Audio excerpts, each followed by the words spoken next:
Welcome to Hidden Paradise Resort.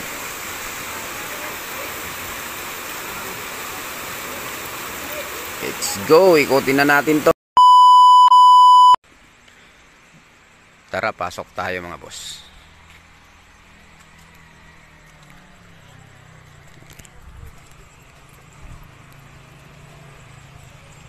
Pasok mo dito, andyan na yung parking ng mga motor, oh. Parking area. Tapos maglalakad ka pa papunta ron.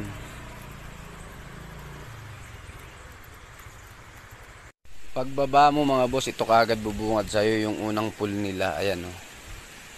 Ang linaw, di ba? Ang lalim.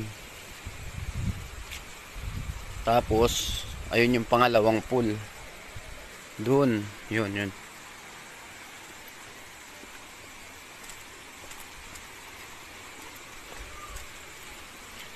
Ito yung pangalawang pool. Ayan.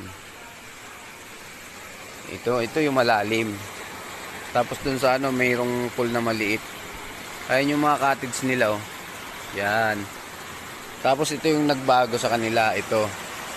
May malaki na silang parang reception area. Pwede kang magpaluto. Di ba? Punta tayo sa iba pang pool mga boss. Punta pa tayo. Ito yung pang-apat nilang pool. Yan. Tapos dun sa baba, ayun, pang-5. Andito yung ano nila, lababo. Pwede kang maghugas. Pwede kang mag-ano ng mga lulutuin nyo. Diyan kayo maghugas. Ayan, oh. Ganda, diba? Ito yung Paradise Hidden Resort. Ayan mga boss. May mga ano rin sila dyan, yung kung gusto mo mag-overnight, ayun, may mga kubo-kubo sila.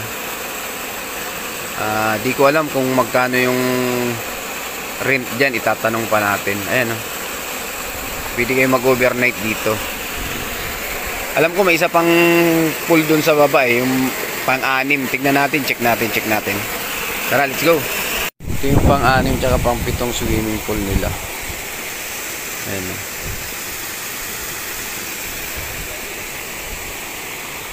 Pwede ka pang pumunta ron sa baba kung gusto mo. Tapos ito yung mga cottage nila, oh. Gumanda. Ito yung cottage nila, nag-improve na, ang ganda na, oh. Safety na yung cottage nila. May sarili pang ano sa loob. Ayan, oh. Sariling lababo, may sariling CR. Ayan, oh. Diba? Gumanda na, nag-improve. Tapos ito yung mga mumurahin lang nilang cottage. Yan. Diba? Tapos andito yung mga kasama natin. Dito kami nag-ano. Yan, 700. Dito kami nag-rent.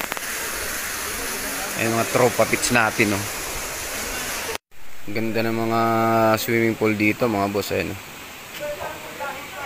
Pag pupunta pala kayo rito, walang signal.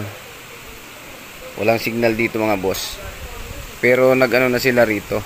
Naglagay na sila ng piso wifi para makakapag-internet ka. Ano? Piso wifi. Dahil sa walang signal dito, naglagay sila ng ano, piso wifi.